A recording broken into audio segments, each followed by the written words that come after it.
सुतं देवं कंसचाणूरमर्दनं देवकी परमानन्दं कृष्णं वन्दे जगद्गुरुं मूकं करोति वाचालं पङ्गुं लङ्घयते गिरिं तत्कृपातमहं वन्दे परमानन्दमाधवम्।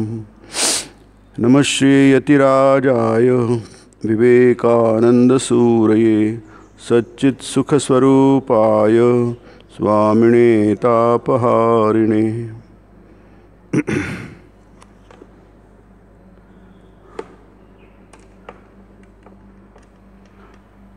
आपल्या मासिक प्रवचनमालेचा विषय आहे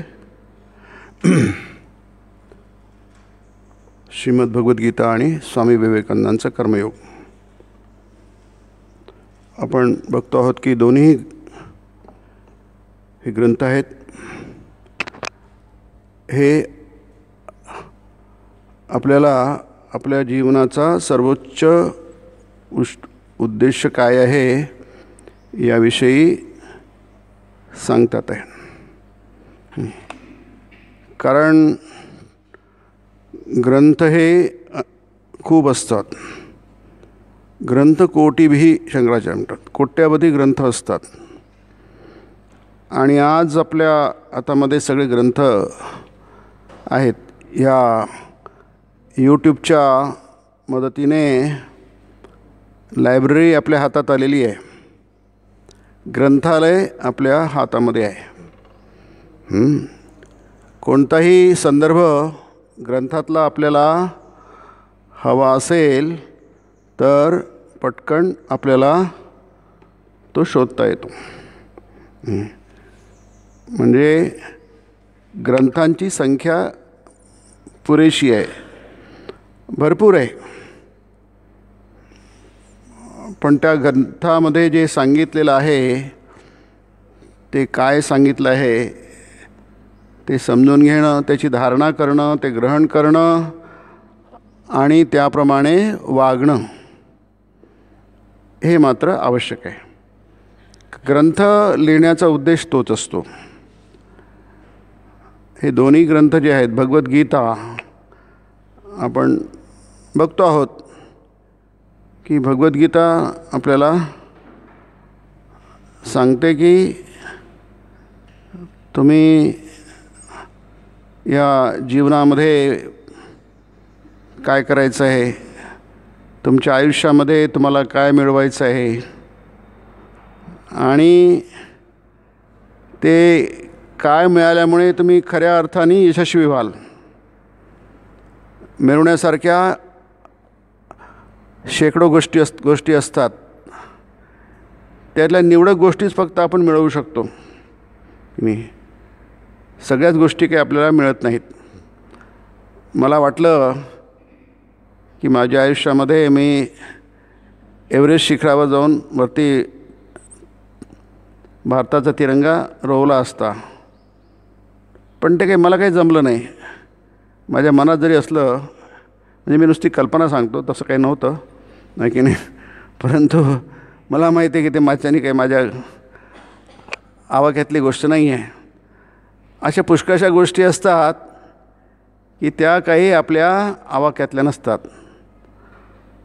पण पुष्कळशा गोष्टी आपल्या आवाक्यातल्या असतात। आपण त्या करू शकतो आणि करतो पण, परंतु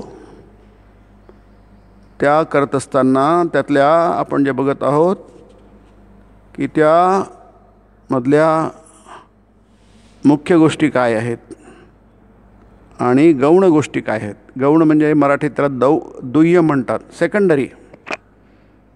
काही गोष्टी खूप सगळ्याच गोष्टी महत्त्वाच्या असतात, पण त्यामध्ये संस्कार, वय, ह्या सगळ्या गोष्टी असतात। खूपसं ते किचकट आहे समजायला। कारण जसं आपण म्हणतो, प्रल्हाद फार लहान होता, नचिकेता फार लहान होता, ध्रुव फार लहान होता, नाही विवेकानंद लहान होते।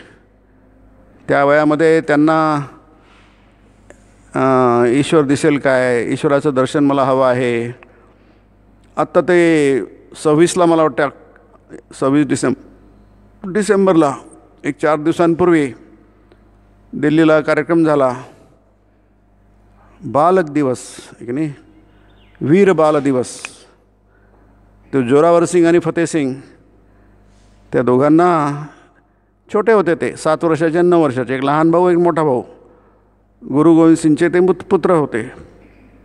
त्यांना भिंतीमध्ये चिनून मारलं, भिंतीमध्ये त्याला केलं, भिंत बांधली. आता ते छोटे आहेत, बाल आहेत, ते बाल असूनसुद्धा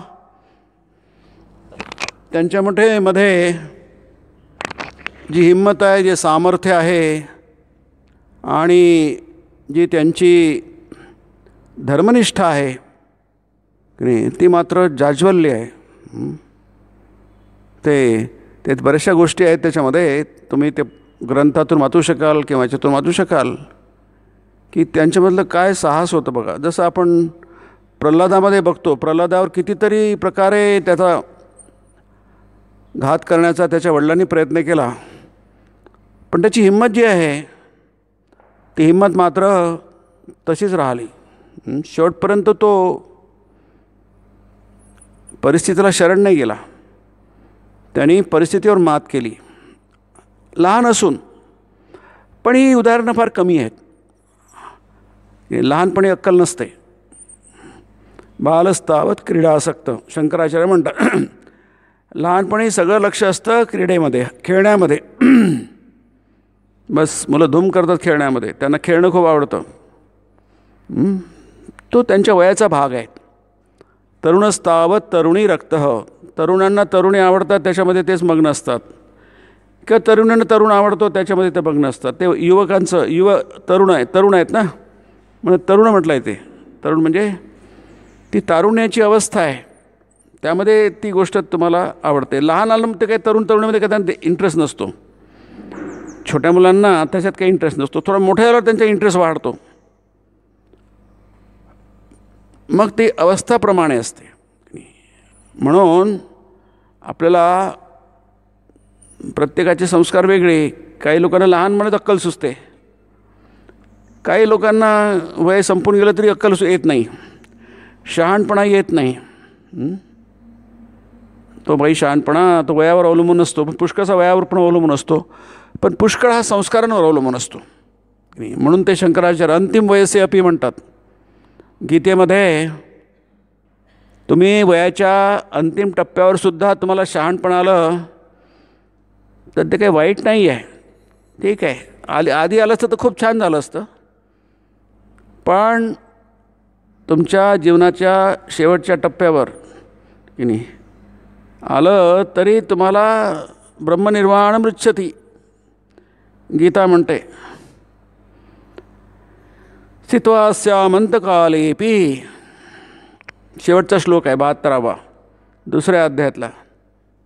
अस्याम स्थिती स्थित्वा, या स्थितीमध्ये तुम्ही अंतकालेपी, अंतिम वेळी, जीवनाच्या अंतिम वयसे अपी, तुमच्या आयुष्याच्या शेवटच्या टप्प्यावर, शेवटच्या दिवशीसुद्धा तुम्हाला हे समजलं तुम्ही जिंकलं की नाही, तुम्ही जिंकलं, युद्ध जिंकलं तुम्ही. ते युद्धाच्या पूर्वी की शेवटी युद्ध जिंकण्याशी आपल्याला काम आहे की नाही, संघर्ष आहे, जीवन हा संघर्ष आहे, हे आपल्याला सांगतं आहे, हे अध्यात्मशास्त्र सांगतं आहे. हेच रूपक रूपामध्ये गीतेमध्ये युद्धाच्या प्रारंभी या दोन्ही युद्धाच्या दोन्ही पक्ष जेव्हा समोरासमोर उभे आहेत समरांगणावर, त्यावेळी हे सांगितले. हे रूपक आहे किंवा प्रत्यक्ष आहे, सांगण्यासाठी की युद्धाची अवस्था ही फक्त समरांगणावर नसते, संपूर्ण विश्वचे समरांगण आहे. समर म्हणजे युद्ध, ही युद्धभूमी आहे. ते 18 दिवस लढल्या गेलं, आपण जन्मभर युद्ध करतो आहे. आणि युद्धामध्ये जिंकायचं कसं, यश कसं प्राप्त करायचं, याचं शास्त्र म्हणजे भगवद्गीता, आणि त्यावर ते कर्मयोग लिहिलं आहे. ते दोघंजणं जोरावर सिंग आणि फतेह सिंग हे अमर झाले. आज त्यांचा बालक दिवस होतो आहे 26 डिसेंबरला, वीर बाल दिवस म्हणून. तो मोठा त्याच्यात अगदी ते गुडघ्यानं बाहेर येत होते म्हणून त्याला ते म्हणत थोडंसं त्याला भिंत थोडीशी रुंद करा म्हणजे गुडघ्याला लागणार नाही, आता मरायचंच आहे ते. मग तो म्हणला नाही ते छिलून टाका, गुडघे छिलून टाकले गेले. इतकी निर्दयता, इतकी क्रूरता होती. तो जो मोठा भाऊ आहे जोरावर सिंग, त्याच्या डोळ्यात पाणी आलं. तर लहान भाऊ म्हणतो तू काय मरतोय, तुला दुःख होतं काय? म्हणजे मला काही मरण्याचं दुःख नाही आहे, डोळ्यात पाणी आलं याच्यासाठी आलं आहे की मी आहे मोठा आणि तू आहे लहान माझ्यापेक्षा 2 वर्षांनी. पण काय होणार आता, आधी तू जाणार त्याच्यानंतर मी जाणार. तू लहान आहे ना, त्याच्यामुळे भिंतीमध्ये आधी त्याचं डोकं जाईल. म्हणजे तू आधी म्हणा, माझ्या आधी तू मरतोय, तुझ्यानंतर मी मरायला पाहिजे कारण मी मोठा आहे म्हणून मला दुःख होत आहे. काय हिंमत असेल बघा. आहेत वय लहान, परंतु त्यांचं सामर्थ्य, आत्मिक सामर्थ्य त्याला म्हणतात, आत्मिक सामर्थ्य आहे की नाही. तिथे शारीरिक सामर्थ्याचा काही उपयोग नाही. अशा पुष्कळशा युद्धामध्ये आपल्या जीवनामध्ये त्याच्यात शारीरिक सामर्थ्याला काही विषय अर्थ नसतो. मानसिक बौद्धिक सामर्थ्यसुद्धा तिथे लटकं पडतं.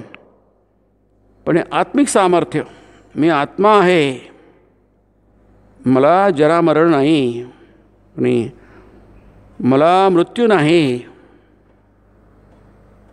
अग्नी मला जाळू शकत नाही, शस्त्र मला कापू शकत नाही, जी गीता आपल्याला सांगते. नैनं चिन्नंती शस्त्राणी, शस्त्र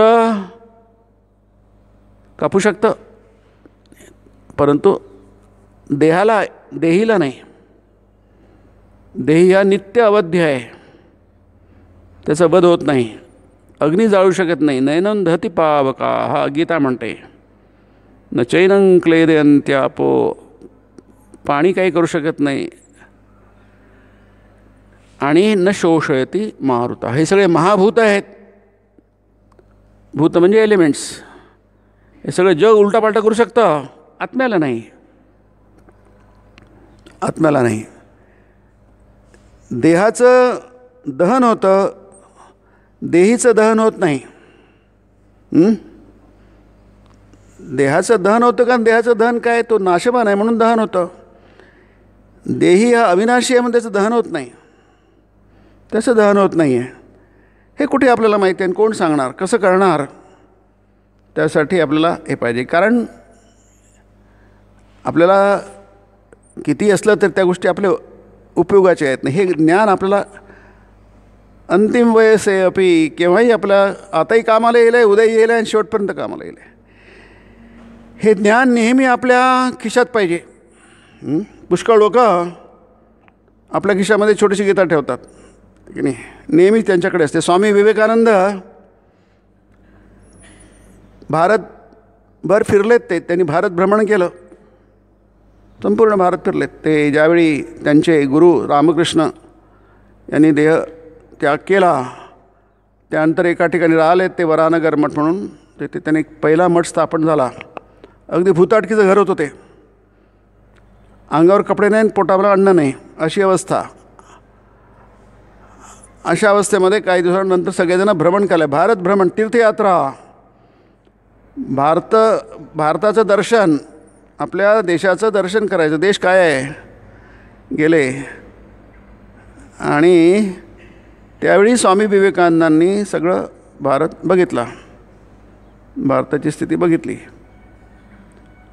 आणि त्यावेळी त्यांना मग हे जसं प्रत्यक्ष बघितल्यानंतर मग आपल्याला कळतं, ऐकून कळतं आणि बघून कळतं, त्याच्यामध्ये फरक असतो. ते फिरले आणि नंतर मग त्यांनी भारतावर त्यांचं प्रेम आणखी जडलं.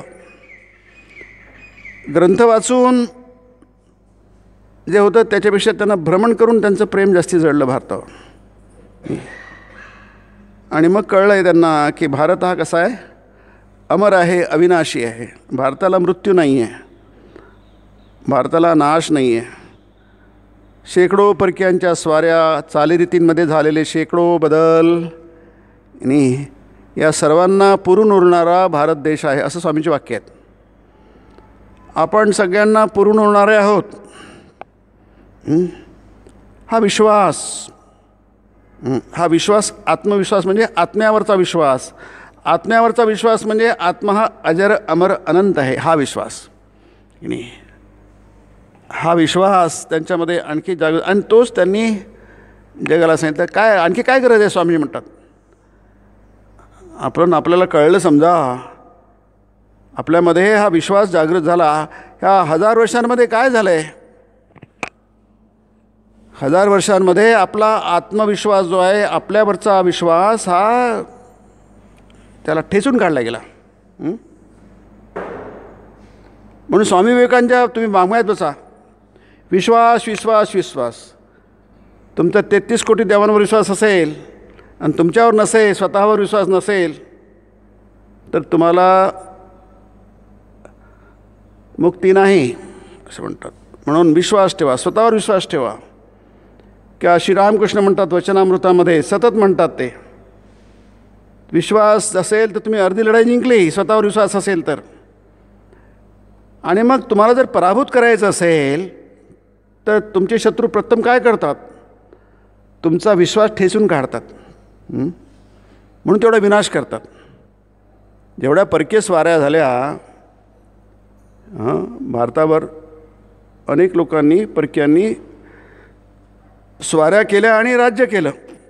त्यांनी केलं काय? तुमचा विश्वास ठेचून काढला. खूप मोठा आहे ते इतिहास, आपल्या तरुणांपर्यंत पोचायला पाहिजे. अनन्वित अत्याचार, जे आपण त्याला कल्पना करू शकत नाही, कल्पना करू शकत नाही. लक्षात घ्या, ते आपल्याला कल्पनासुद्धा करता येत नाही, इतकं भयंकर झालं आहे 1000 वर्षांमध्ये. त्याच्या मागे भूमिका काय? तुमचा विश्वास ठेचून काढायचा. म्हणजे तुम्ही डोकं वर काढायचंच नाही, करू शकत नाही, इतका तुमचा विश्वास. म्हणून ते तुमचा विश्वास, पुन्हा विश्वास म्हणजे काय? स्वतःवरचा विश्वास, स्वतःच्या आत्म्यावरचा, त्याच्या अविनाशीत्वावरचा विश्वास. काही झालं तरी आम्ही आमच्या स्वरूपाला काही होत नाही आहे.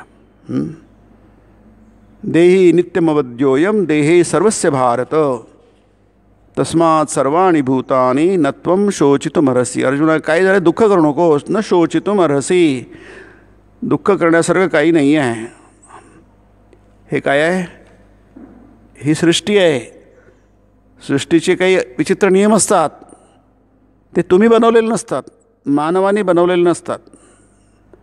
ते एक विशिष्ट प्रकारे ह्या रंगमंचावर, जागतिक रंगमंचावर काही गोष्टी घडत असतात. उलथापालथ होत असते.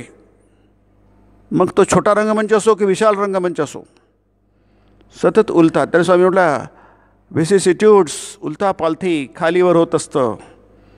असं होत असतानासुद्धा आपण टिकून राहू शकतो काय? टिकून राहिलं, नुसतं टिकून राहणं नव्हे, तर आपण जिंकू शकतो. नाही अर्जुना, तू जिंकू शकतोस. तस्माद उत्तिष्ठ, म्हणून उठ, कधी हार मानू नको. जितवा शत्रूंना तू जिंक. मग शत्रुमन प्रत्यक्ष मनुष्यरूपात असो की परिस्थिती असो.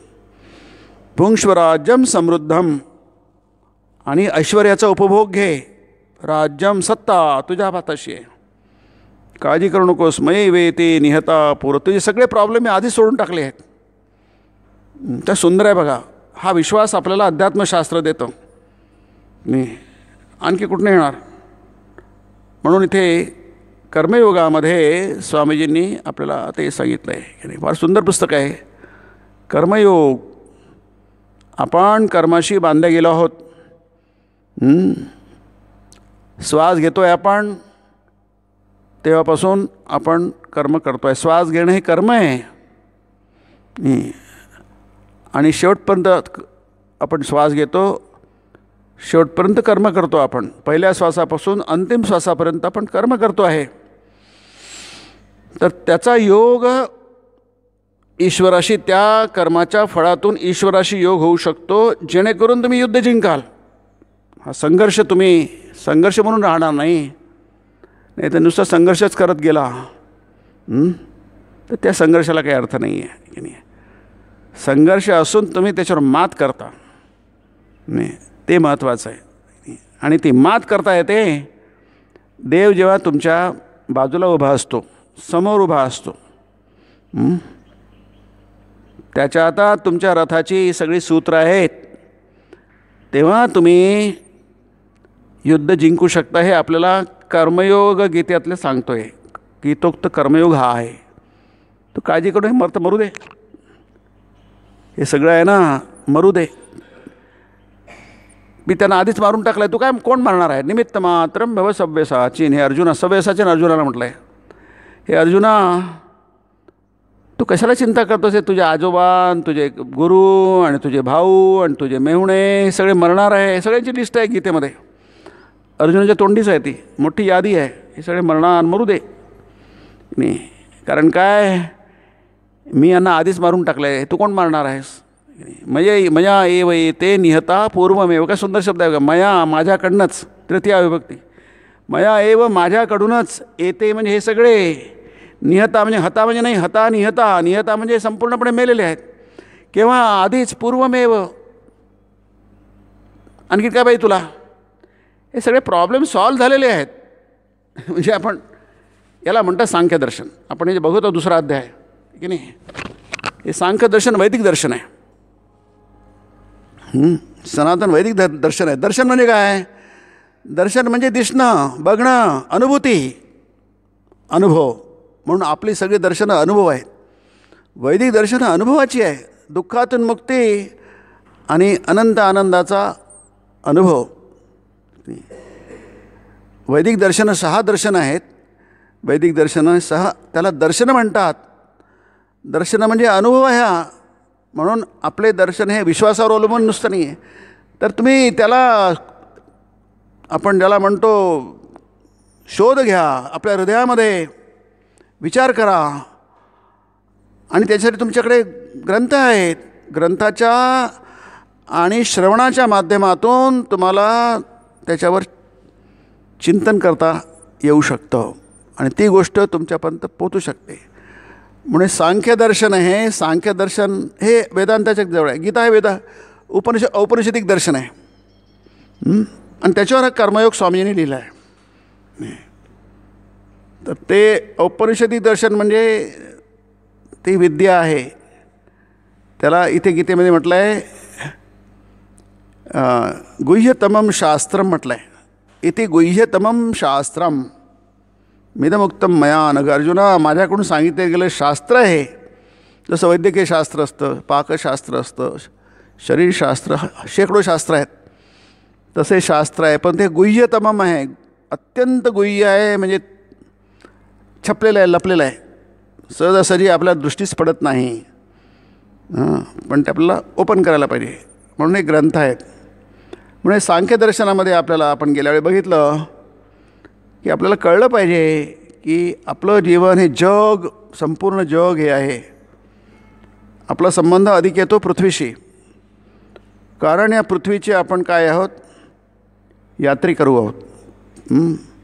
पृथ्वी फिरते आहे आणि त्याच्यावर आपणही फिरतो आहोत. त्यामुळे पृथ्वीशी आपला संबंध खूप जवळचा आहे. म्हणून आपण तर धरती माता म्हणतो. ती आपली आई आहे. आपण तिच्यापासून दूर जाऊ शकत नाही. मी धरती माता आहे. भारत माता आपण म्हणतो, कारण त्या पृथ्वीवरच्या तेवढ्या प्रदेशात आपण राहतो म्हणून भारत माता आहे ती. तिच्यापासून आपण कधी अलग होऊ शकत नाही. म्हणून ही पृथ्वी ही भारत माता किंवा आपण त्याचे सुपुत्र आहोत. म्हणजे त्याच्या भाषणाचा पहिल्या परिच्छेदाचा अंत स्वामींनी केला. अशा या भारत मातेचे आपण सुपुत्र आहोत. हे जग जे आहे, हे जग कसं आहे, इथे आपण राहतो, त्यांचे नियम काय आहेत ते सांख्यशास्त्र सांगतं. मला सांख्यदर्शन सांगतं. तुम्हाला नियम समजले तर काय होईल आहे. जसं आपल्याला एखादी परीक्षा द्यायची आहे, महत्त्वाची परीक्षा आहे, ती द्यायची आहे. मग त्याचे काही नियम आहेत. परीक्षामध्ये कुठे तुमची परीक्षा होणार, ती कशी होणार, तुम्हाला काय काय लागेल, पूर्वीच्या काळी लिहावं लागायचं, आता काहीतरी ऑनलाईन परीक्षा होतात, म्हणजे तिथेच वेळ बदलला, काळ बदलला, एवढंच. परीक्षा तर होतेच. मग पूर्वीच्या काळी तुम्हाला पेन लागायचा, कागद लागायचा, स्केल बरेच साहित्य लागायचं. तुमच्याकडे आहे का सगळं? आणि सगळ्यातमध्ये महत्त्वाचं म्हणजे तुमच्याकडे ॲडमिशन कार्ड आहे का, म्हणजे प्रवेशपत्र आहे का हॉलमध्ये शिरण्याचं, त्याचं चेकिंग होईल बरं. आजकाल ते आधार कार्ड पण बघितलं जातं. तुम्हाला प्रवास करायचा आहे ना, मग तुमची ओळख दाखवली तर ओळख दाखवा, ओळखपत्र दाखवा. स्वामी विवेकानंदांना प्रवेश मिळत नव्हता त्या विश्व हिंदू परिषदे याच्यामध्ये, सर्वधर्म परिषदेमध्ये, कारण त्यांच्याकडे काही क्रेडेन्शियल्स नव्हते, परिचय नव्हता, ओळखपत्र नव्हते.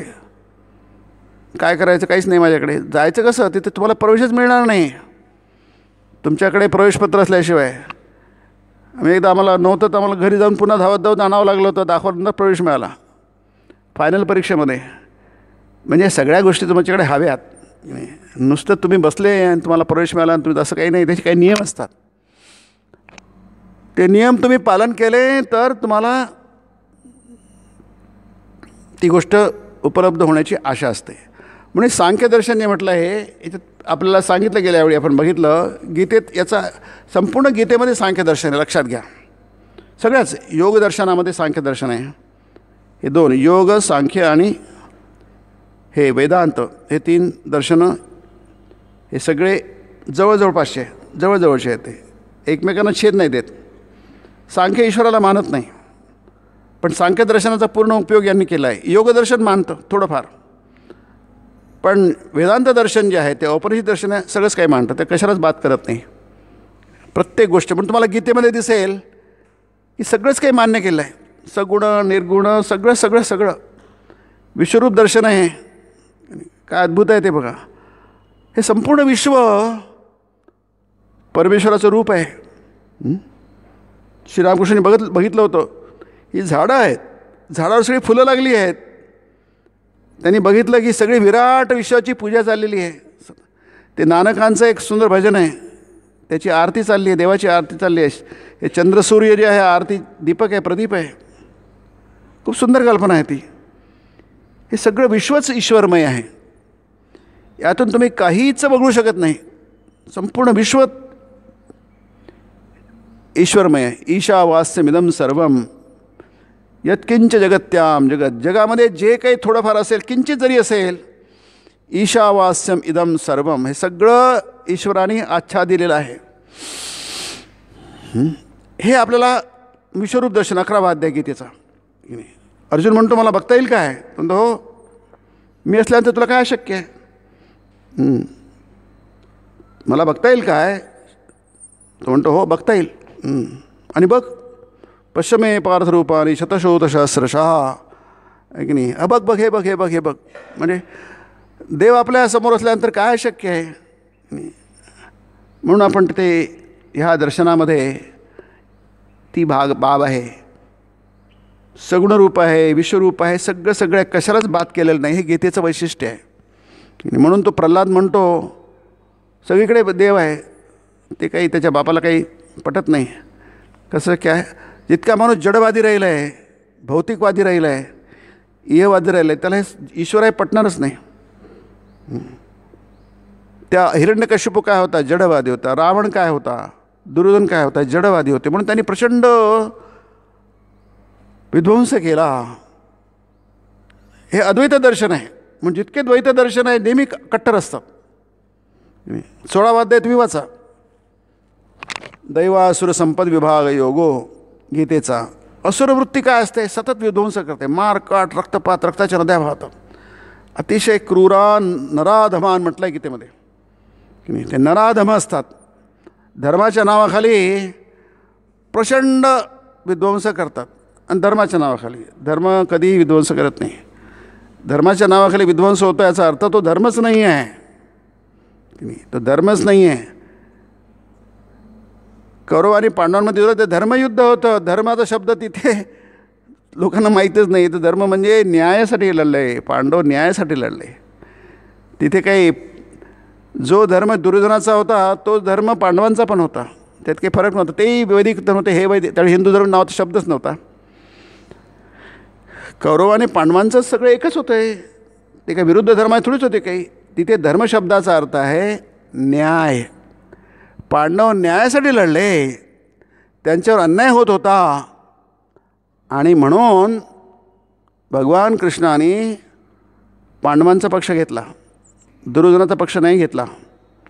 याचं कारण दुर्योधनाचा पक्ष, कौरवांचा पक्ष अन्यायाचा होता. आणि उपनिषद सांगतात की जय सत्याचा होतो, सत्यमेव जयते नानृतम. अनृत म्हणजे खोटं, खोट्याचा विजय होत नाही, सत्याचा विजय होतो.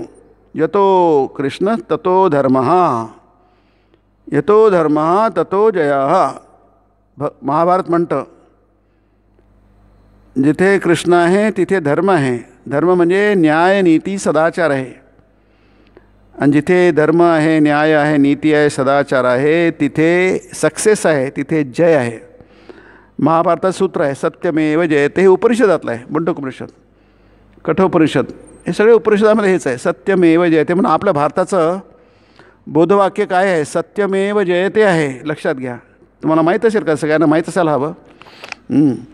सत्याचा विजय होत असतो, म्हणून सत्याला धरून राहा, सत्याचा सोडू नका. श्रीरामकृष्ण म्हणतात की कलियुगामध्ये तपस्या आहे सत्य पालन करण्याची. सत्याचं पालन करा, खरं बोला, खोटं बोलू नका, खोटं वागू नका. ही तपस्या आहे. यानी तुम्ही सर्वोच्च ध्येय प्राप्त करू शकाल. त्यामुळे इथे हा जो बघतोय आपण, तुम्ही प्रत्येकजण श्रेष्ठ आहात, कुणीच कनिष्ठ नाही. Each one is great in his on place. प्रत्येकजण, प्रत्येक व्यक्ती आपापल्या जागी हा महान आहे. असं समजू नका की आम्ही असे साधारण आहोत. या जगामध्ये कोणीही साधारण नाही, कोणी सामान्य नाही. आपण स्वतःला सामान्य करतो, आपण स्वतःला साधारण समजतो. शास्त्र तुम्हाला साधारण समजत नाही, तुम्हाला असाधारण समजतो. तुमच्यात तेच दिव्यत्व आहे नाही. जे सूर्यात आहे, जे चंद्रात आहे, जे सृष्टीत आहे, तेच तुमच्यात आहे. तुमच्यात अणुमात्रसुद्धा कमी नाही. म्हणून ते पूर्णमद म्हटलं आहे. पूर्णमद पूर्णमिदम. हे इदम पूर्णम, हे सगळं विश्व पूर्ण आहे. पूर्ण शब्दाचा अर्थ असा होतो की ॲब्सोल्यूट. त्याच्यामध्ये त्याचा अर्थ असा होतो निरपेक्ष आहे. निरपेक्ष शब्दाचा अर्थ होतो या जगाला पूर्ण करण्यासाठी कशाची आवश्यकता नाही आहे, हे स्वयमेव पूर्ण आहे. म्हणजे मी तुम्हाला काही सांगितलं नाही, तुम्हाला सगळं समजेल.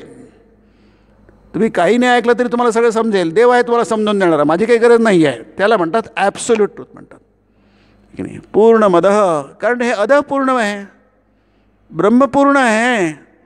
आणि तुम्ही सगळे ब्रह्ममय आहात. ब्रह्माचे अंश नाहीत, तुम्ही स्वयं ब्रह्मच आहात. म्हणते 10व्या अध्यायाचा शेवट कसा करतात भगवंत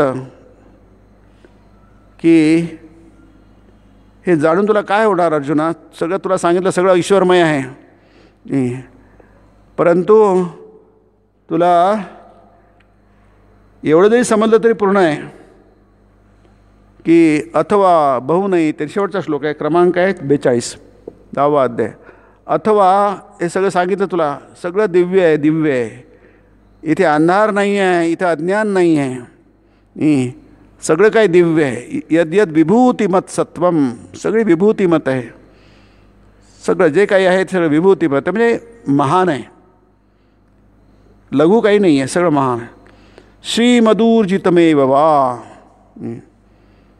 सगळंच भव्य, महान, प्रकाशमय, सगळं जगच प्रकाशमय, भव्य आहे, महान आहे. दिसतं आपल्याला, आपल्याला सगळं जग काळवळलेलं दिसतं. ही आपली दृष्टी आहे, तसं नाही आहे ते. आणि शक्तिमान आहेत म्हणजे पॉवरफुल आहे, ऐश्वर्ययुक्त आहे, विभूतिमान म्हणजे, आणि श्रीमान म्हणजे समृद्धीयुक्त आहे. आणि ते सगळं मम तेजंश संभवम, माझ्या तेजाच्या अंशापासून निर्माण झालेलं आहे, म्हणजे ब्रह्म अंशापासून निर्माण झालं आहे सगळं.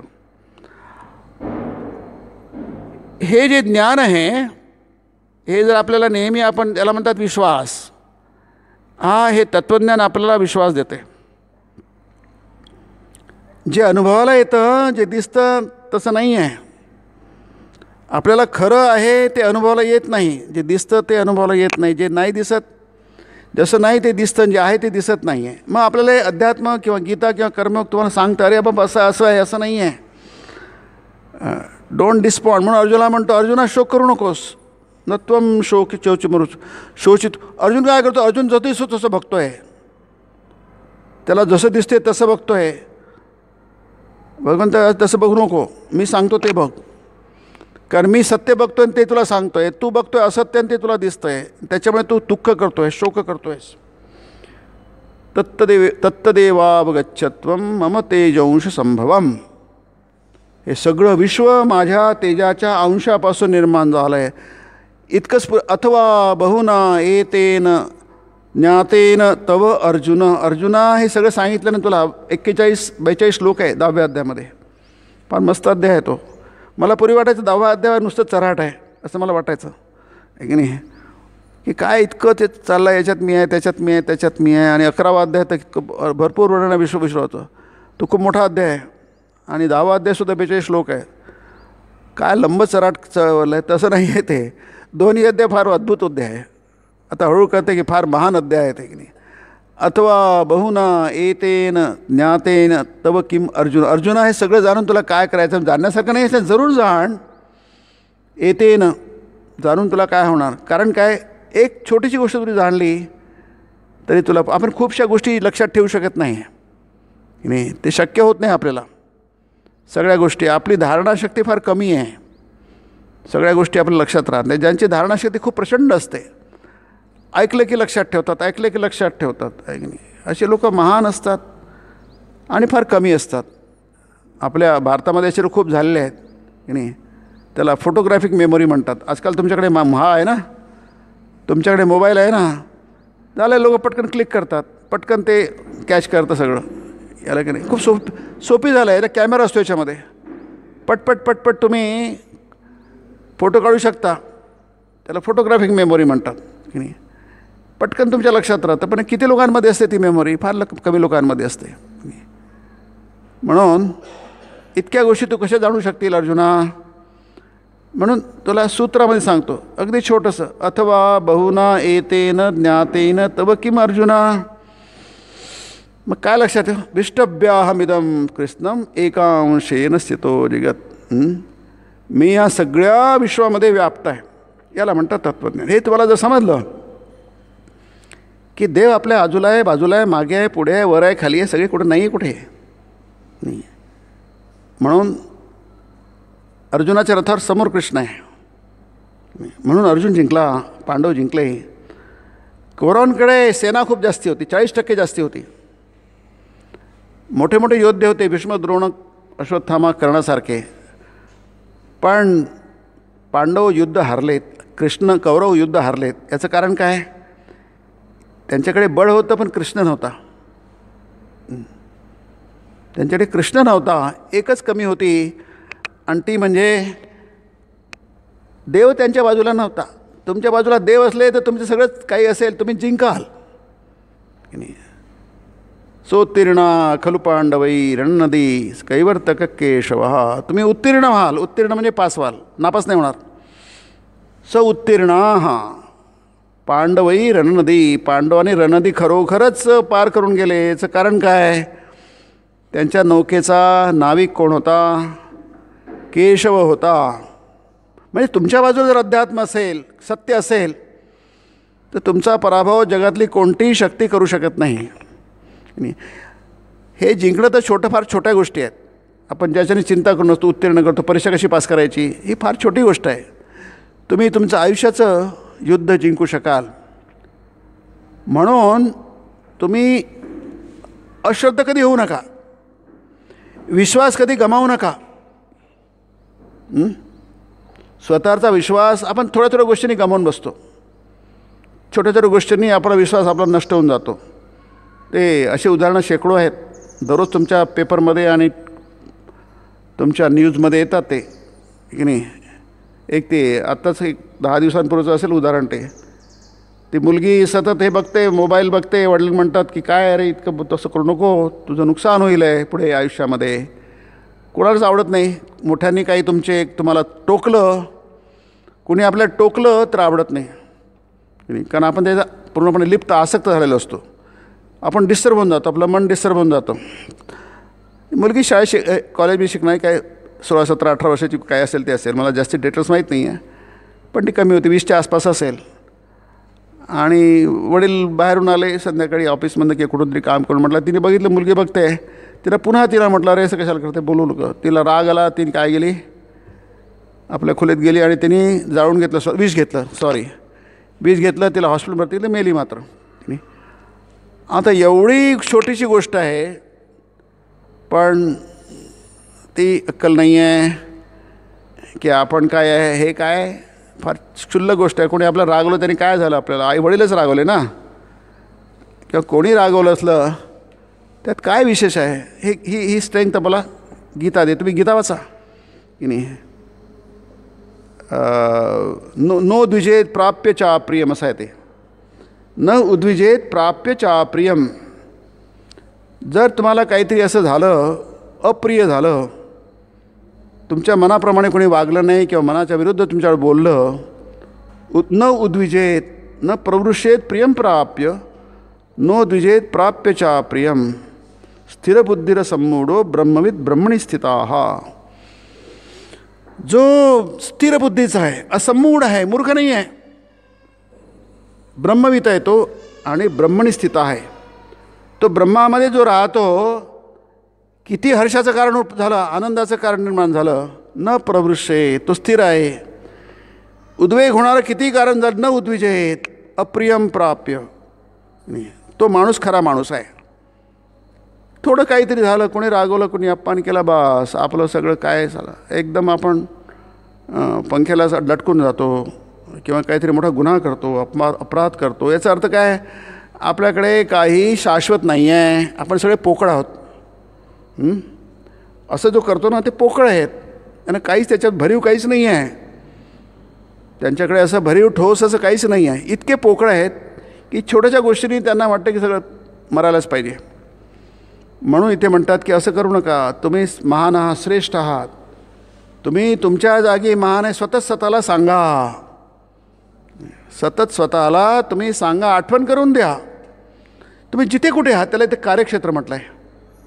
प्रत्येकजणाचं कार्यक्षेत्र हे असतं. कोणी कुठेतरी असतो, राजकीय क्षेत्रात असतो, उद्योग क्षेत्रात असतो, कोणी विद्यार्थी शिक्षण क्षेत्रात असतो. प्रत्येकाचं कार्यक्षेत्र वेगवेगळं असतं. माझं कार्यक्षेत्र वेगळं आहे, प्रत्येकाचं कार्यक्षेत्र वेगवेगळं असतं. जिथे तुम्ही आहात ना तिथे छान आहात. आपण काय करतो, आपण नेहमी निराश असतो. आपल्याला वाटतं ते कार्यक्षेत्र मस्त आहे की नाही, तिथे लोक बाकी छान आहेत. ग्रास इज ग्रीनर आणि on the other side of the fence. नेहमी दूर त्या पशुला तिकडला जास्ती ग्रीन दिसत असते गवत, इथे काही नीट ग्रीन दिसत नाही. दुरून डोंगर साजरे, डोंगर दुरून साजरे. तुम्ही डोंगरावर जा, आम्ही तुम्हाला कसे साजरे समजेल. तुमचे घुटणे फुटतील, गुडघे फुटतील, रक्त बंबाळ व्हाल तुम्ही, कारण तिथे सर्ववृक्ष आहे, दुरून छान दिसतात ते. दूर के ढोल सुहावणे होते हिंदीमध्ये म्हणतात. ढोलक्याचा आवाज दुरून छान ऐकू येतो, जवळ कान तुमचे किटतील. ते काय असेल ते, परंतु तुम्ही जिथे आहात तिथे छान आहात. जिथे आहात, देवाने तुम्हाला जिथे ठेवलं आहे तिथे छान आहात तुम्ही. आणि तुम्हाला हे जर कळलं की देवाने तुम्हाला जिथे ठेवलं आहे, जसं ठेवलं आहे ते छान आहे. ते रामकृष्ण म्हणत, मा तुम्ही जेम बोलावीत बोलबी तो ते पण बोलबो आम्ही. आई तू जसं मला बोलवशील तसं मी बोलेन, जसं चालवशील तसं चालेन. मी यंत्र आहे, तू यंत्री म्हणजे इंजिनियर आहेस, मी यंत्र आहे. मी घर आहे, तू घरधनीन आहेस, घराची मालकीन तू आहेस, मी घर आहे. जसं करशील तसं मला ते मान्य आहे. What a beautiful thing. बघा, तुम्हाला निराशेचं काही कारणच नाही आहे कारण तुमच्या जीवनरथाचा सारथी तो भगवंत आहे. हे कळण्यासाठी हे तत्त्वज्ञान आहे. हे त्याला दर्शन म्हणतात. हे सांख्य दर्शन आहे. सत्वरजतम हे जर तुम्हाला कळलं, इथे सांगितलं आहे सत्वरजतम हे तुमचं संपूर्ण जीवन व्याप्त आहे. बघा, संपूर्ण सृष्टी संपूर्ण ब्रह्मांडाने व्यापलं आहे. सत्वरजापाचं मिक्सर त्याला प्रधान म्हणतात. साख्या हे सगळे पारिभाषिक शब्द आहे आणि थोडेसे तात्विक आहे, त्यामध्ये आपल्याला जाता येणार नाही. त्याचं बॅलन्स असतो की नाही. ह्या त्यांच्या मिक्सरनी त्यांचे मिक्स केल्यामुळे जसं आपण भाजी करतो ना, भाजीमध्ये काही फोडणी असते, मसाले असतात, भाजी असते, सगळं म्हणून एक भाजी आपल्या प्लेटमध्ये येते, ताटामध्ये येते. तसं ते विश्व आहे, सत्वरजतमाचं मिक्सचर आहे. आपण या विश्वाचे भाग आहोत. मग आपल्यामध्ये ते सत्वरजतम आहेत. आपण विश्वापासून काही वेगळे नाही, मुळीच नाही. आपण या रंगमंचावर चालणाऱ्या नाटकाचे एक कलाकार आहोत. आपल्याला एक भूमिका दिली गेली आहे, छोटी मोठी. काही लोकांची भूमिका खूप मोठी असते, काही लोकांची थोडी कमी असते, काही लोकांची अत्यंत गौण असते. तुम्ही नाटकात बघता, फिल्ममध्ये सिनेमामध्ये बघता, किंवा ते मोठे सिरियल असतात, काही नुसते भाला घेऊनच उभे असतात. कोण भाला घेऊन उभा आहे काय माहीत नाही, पण त्याला तो लागतो. तिथे युद्धामध्ये हजारो शेकडो लोक लागतात नुसते असे हलवायला, की कोण काय माहीत नाही. कोणाला त्याचं काही न करे गणती, त्याची काही गणती होत नाही. पण त्यांची भूमिका आहे, ते आवश्यक आहे म्हणून ती ठेवले आहेत. तिथे राम पण लागतो. रामाची भूमिका सर्वात मुख्य आहे रामायणामध्ये की नाही. पण नंतर मग गौण पात्र असतात. आपण तिथे कुठेतरी फिट बसतो आहे. त्या सगळ्या रंगमंचावरच्या प्रत्येकाच्यामध्ये आपण कुठेतरी तिथे आपलं पण स्थान आहे. तिथे आपली भूमिका किती गौण असली तरी ती आपल्याला भूमिका दिलेली आहे, हे विसरू नये. आपण त्या नाटकाचे अविभाज्य असे अंग आहोत. आणि ते आपण जोपर्यंत रंगमंचावर मध्ये आहो, आपण एंट्री घेतली आणि एक्झिट घ्यावं लागेल आपल्याला, काही प्रॉब्लेम नाही आहे. हे इथे आपल्याला हा अध्याय दुसरा आहे सांगितलं जात आहे. तुमचं कार्यक्षेत्र आहे, त्याच्यात समाधानी राहा आणि भरपूर परिश्रम करा, भरपूर प्रयत्न करा, परिस्थितीवर मात करण्याचा प्रयत्न करा. तुमचं सगळं युद्ध कौशल्य पणाला लावा, भरपूर शिका. अर्जुनाची बघा काय निष्ठा होती शिकण्याच्या बाबतीमध्ये. अर्जुन हे आदर्श उदाहरण आहे. तुम्हाला असे पैकी बहुतेकांना माहीत असेल, उत्तम विद्यार्थी होता तो. अर्जुना उत्तम विद्यार्थी होता म्हणून अर्जुन पुरस्कार दिला. तो सर्वश्रेष्ठ पुरस्कार अर्जुन पुरस्कार आहे की नाही. कारण अर्जुन हा सर्वोत्तम विद्यार्थी होता. शिकायचं त्याच्या डोक्यात वेळ होतं आणि त्यांनी ना दिवस बघितला ना रात्र बघितली आहे की नाही. दिवस रात्र त्यांनी सराव केला. अभ्यास म्हणजे सराव, प्रॅक्टिस मेक्स मॅन परफेक्ट नाही. प्रॅक्टिस बाकी सगळे त्यांनी दुर्लक्ष केलं. तुम्ही अर्जुनाचं उदाहरण बघा. जोपर्यंत तो विद्यार्थी जीवन करत होता तोपर्यंत फक्त नाही प्रॅक्टिस केली. म्हणून सगळ्यात श्रेष्ठ धनुर्धर योद्धा हा त्या महाभारतामध्ये अर्जुन आहे. त्याचा पुत्र अभिमन्यू तोही तेवढा त्याच्याच तोलामोलाचा होता, अर्जुनाचा तोलामोलाचा होता. तोही कशाला हारला नाही. तो 7 योद्ध्यांनी मिळून त्याला मारलेला आहे, महारथांनी मिळून मारलेला आहे अभिमन्यूला. त्याला चक्रव्यूहामध्ये पकडून मारलेला आहे. नाही तर अर्जुन म्हणतो अभिमन्यू मरूच शकत नाही, माझा मुलगा आहे तो, त्याचा कोणी पराभव करूच शकत नाही. आता 7 महायोद्धे महारथी त्याच्या सगळे गेले, राहिले सगळे तिथे. द्रोण आहे, कर्ण आहे, दुःशासन आहे, दुर्योधन आहे, सगळ्यांनी अश्वत्थामा आहे, सगळ्यांनी घेरून त्याचं निशस्त्र केलं वगैरे वगैरे. भयंकर प्रकार तो महाभारतातला. सगळ्यात मोठी दुर्घटना आहे ती महाभारतातली की नाही. त्याला सगळ्यांनी म्हणून मारणार, तेच मरणार नव्हता तो. इतका पराक्रमी आहे तो. अर्जुनसुद्धा प्रचंड पराक्रमी, त्याला कोणी महायोद्धा आहे तो. कारण काय, प्रॅक्टिस. ते डोक्यात वेळ होतं, काही सोडायचं नाही. म्हणून तो इथे गेला, स्वर्गात गेला. पृथ्वीमाचं आपल्याला आता शिकायचं काही राहिलं नाही आहे म्हणून तो स्वर्गात गेला, तिथे विद्या शिकला. मध्ये पाशुपतास्त्र मिळालं, शंकराचं त्याचं युद्ध झालं, भगवान शंकराचं युद्ध झालं बघा. शंकराला प्रसन्न केलं आपल्या युद्धाने आणि भगवानकडनं त्यांनी पाशुपतास्त्र घेतलं. कुठेच कमी नाही. म्हणून जरी तुम्ही काय आहात, रंगमंचावरचे एक कलाकार आहात, एक ॲक्टर आहात, असं सांख्य दर्शन तुम्हाला सांगतो. मी फक्त थोडक्यामध्ये तुम्हाला त्याची कल्पना येतो. ते याच्यामध्ये स्वामीजींनी या अध्यायामध्ये भरपूर हा सांख्य दर्शनाचा उल्लेख केलेला आहे. थोडक्यामध्ये समजून सांगितलं का नाही, तत्त्वज्ञान फार महत्त्वाचं आहे. आपल्या जीवनाशी इतकं जोडलं गेलं आहे ते, हे जर समजलं तुम्हाला तर तुमचं डोकं नेहमीच वर राहिलं आहे पाण्याच्या, तुम्ही कधी डुबणार नाही. तुमचं नाक नेहमीच वरती राहिलं आहे. हे आपल्याला सांख्य दर्शन शिकवतं. पण तुम्हाला जर ते जाणीव झाली की आपण काय आहोत, फक्त आपली भूमिका निभावतो, ॲक्टर आहोत आपण, याची सगळी ही जे होते त्याला आपण म्हणतो शेवटचं, म्हणून वेदांत दर्शन त्याला शेवटचं दर्शन म्हणतात की नाही. वेद अंत, अंत म्हणजे शेवटचं. शेवटी सार असतं, उपसंहार असतो, शेवटी कन्क्लुजन असतं, म्हणून त्याला वेदांत म्हणतं. वेदांत म्हणजे वेदच आहेत, ते वेद सोडून काहीच नाही आहे. पण वेदांत शेवटचा भाग आहे. म्हणजे वेदांमधनं तुम्ही, एवढ्या वेदांमधनं तुम्ही काय जाणणार? असंख्य गोष्टी आहेत वेदांमधून जाणण्यासारख्या. गीतेमधून तुम्ही काय जाणणार? असंख्य गोष्टी आहेत, सगळ्या जाणा. पण शेवटी तुम्हाला काहीतरी सार रूपामध्ये जाण्याची आवश्यकता असते. मग काय, मामेकम शरणम रज, मला एकाला शरण ये, हा त्याचा सार आहे. मी तुला सगळ्यापासून सगळ्यात मुक्त करेल, सगळ्या प्रॉब्लेमपासून तुला मुक्त करेल. अहम त्वा सर्व पापेभ्यो मोक्षयिष्यामि. ज्या काही तुझ्या चुका झाल्या असतील, जे काही तू केलं असेल वाकडं तिकडं, आपण करतो वाकडं तिकडं काहीतरी, जन्मभर करतो काहीतरी, मग पस्तावतो. ओके, डोंट वरी. मा शुच, हा शेवटला शब्द आहे गीतेतला, भगवंताच्या उपदेशाचा शेवटचा शब्द आहे. मा शुचः, डोंट वरी, आहे की नाही. आपल्याला सगळं सांगितलं डोंट वरी. आपण वरी करून करून आपण अर्धे खलाश होऊन जातो, आहे की नाही.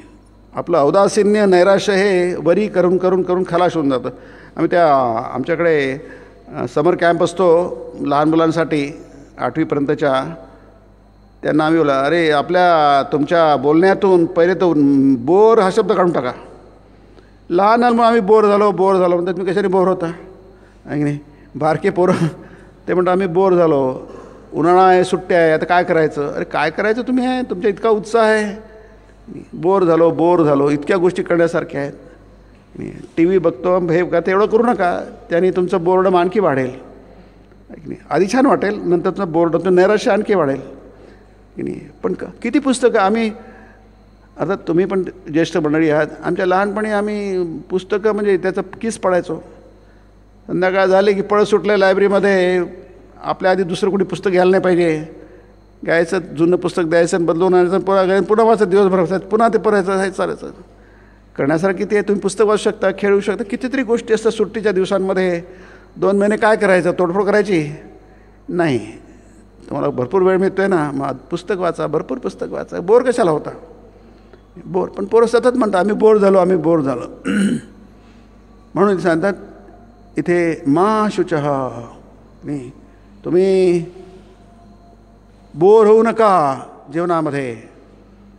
जो कलाकार असतो ना, ॲक्टर असतो, किंवा जो कोणी ॲक्ट्रेस असेल, जो कोणी असेल, प्रत्येकजण ॲक्टर्स असतो तिथे. आपण ॲक्टर्स आहोत सगळे. तिथे कोणी बोर होत नाही, बोर होऊन चालत नाही.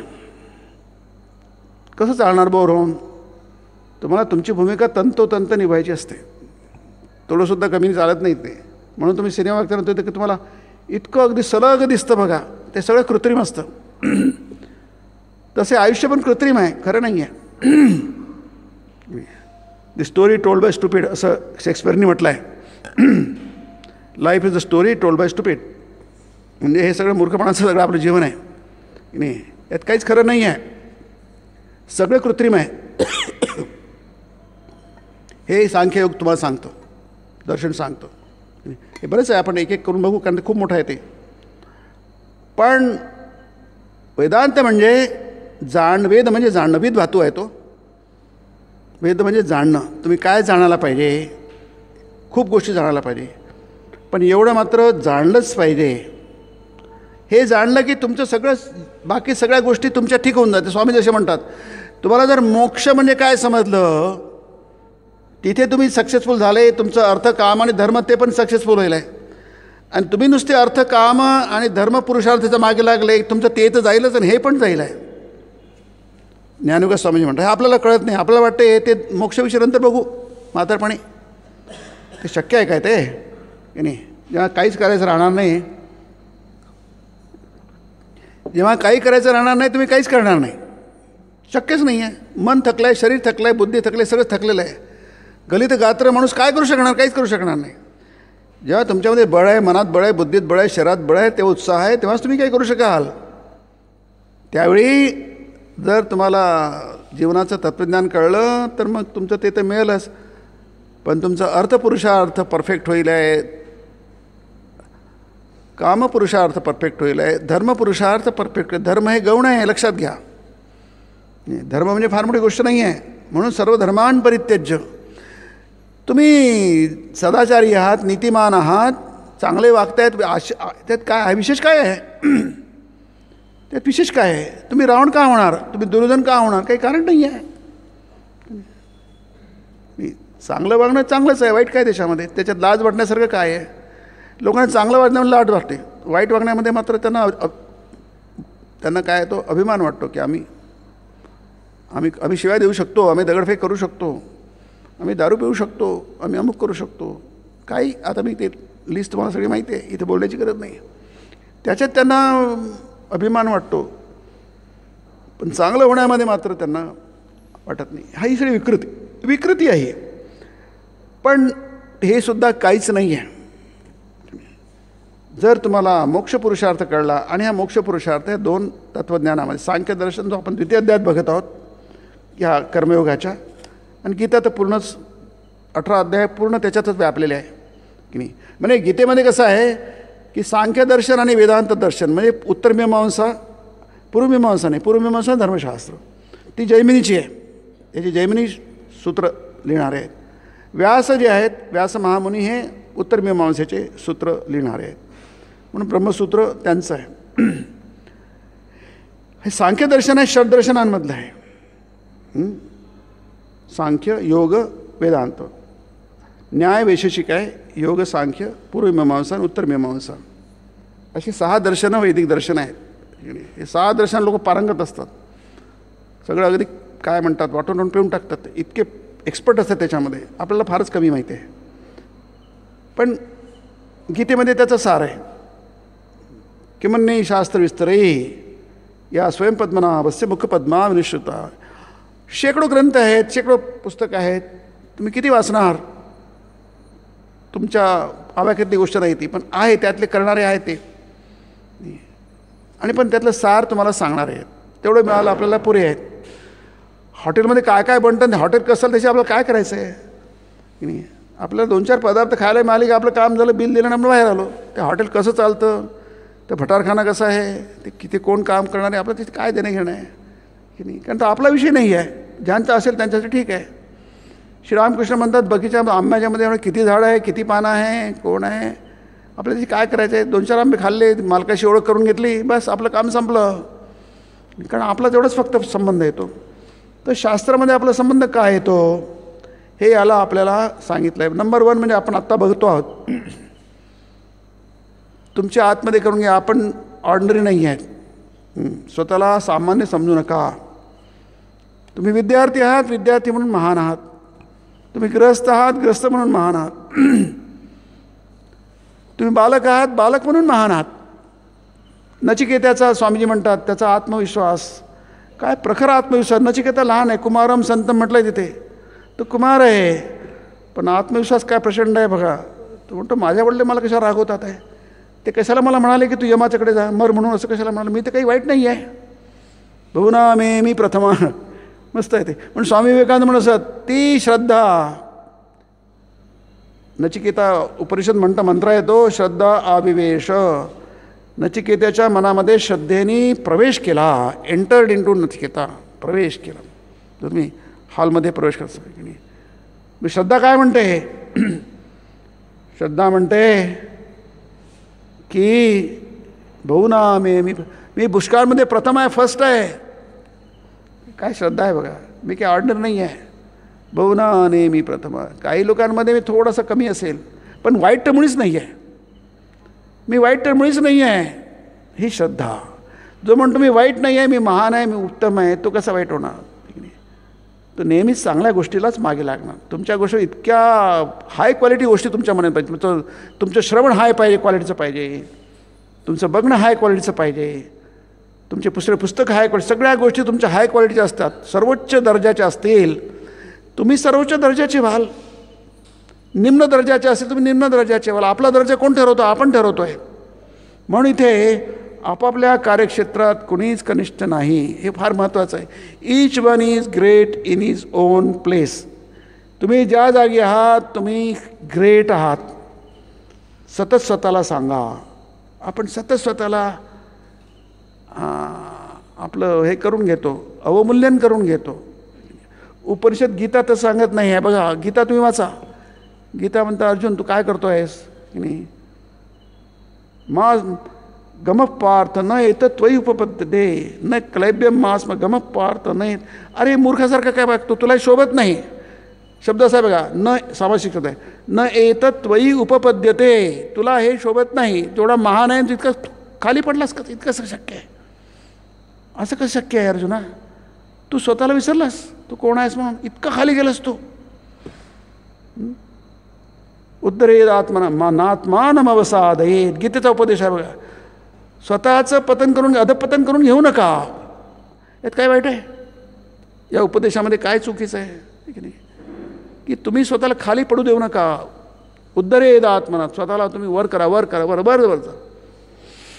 म्हणून इथे कार्यक्षेत्रात कुणीच कनिष्ठ नाही. हे सांख्य दर्शन याच्यात एक एक एक एक आपल्याला दिसेल. खूप सुंदर आहे.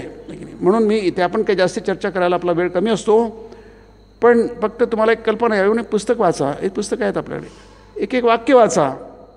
एक एक वाक्य समजून घ्या. ते वाक्य संपल्यानंतर दुसरं वाक्य वाचा, ते समजून घ्या. तुम्हाला पहिलं वाक्य समजलं, पहिलं आणि दुसरं वाक्य समजलं, 2 वाक्य तुम्हाला समजले. त्या 2 वाक्याच्या भरोशावर तुम्ही तिसरं वाक्य समजू शकाल. जसं आपण पहिली जातो, दुसरीत जातो. दुसरीत गेल्यानंतर पहिलीतलं ज्ञान आपण काही कामच, ते पहिलीच्या ज्ञानावर आपण दुसरीचं पहिलं करतो. 50 मजली बिल्डिंग आहे, ती 50 मजली 50 मजला काय आकाशात आहे का तो? नाही. पहिल्या मजल्यावर दुसरा आहे, दुसऱ्यावर तिसरा आहे, तिसऱ्यावर चौथा, चौथ्याचा 50वा मजला आहे तो. म्हणजे प्रत्येक मजला हा महत्त्वाचा आहे. तसंच तुमच्या जीवनातला प्रत्येक टप्पा हा महत्त्वाचा आहे की नाही. त्या टप्प्यावर एक एक टप्पा आपण जातो. म्हणून प्रत्येक गोष्ट महत्त्वाची आहे जीवनामध्ये. त्याचं अवमूल्यन करू नका, त्याचं महत्त्व कमी करू नका, तुमचं महत्त्व कमी करू नका. म्हणजे काहीतरी घमंडी व्हा, गर्विष्ठ व्हा असं नाही. तुमचं महत्त्व तुम्ही जाणा. तुम्ही आत्मा म्हणून काय आहेत? अनादि अनंत आहात की नाही. म्हणतात हा उपदेश आहे, सिद्धांत वाक्य आहे गीतेतलं. इथे स्वामीजींनी 2ऱ्या अध्यायाच्या शीर्षकामध्ये सांगितलं आहे, प्रत्येक जण तुम्ही महान श्रेष्ठ आहात. आणि श्रेष्ठत्व तुम्ही आहातच, ते फक्त सिद्ध करा. याचा अर्थ असा आहे, ते श्रेष्ठत्व राहू द्या, त्याला मलूल करू नका. त्याला आपण म्हणतो की मलिन करू नका, किंवा त्याला असं आपण म्हणतो तो फिकट करू नका.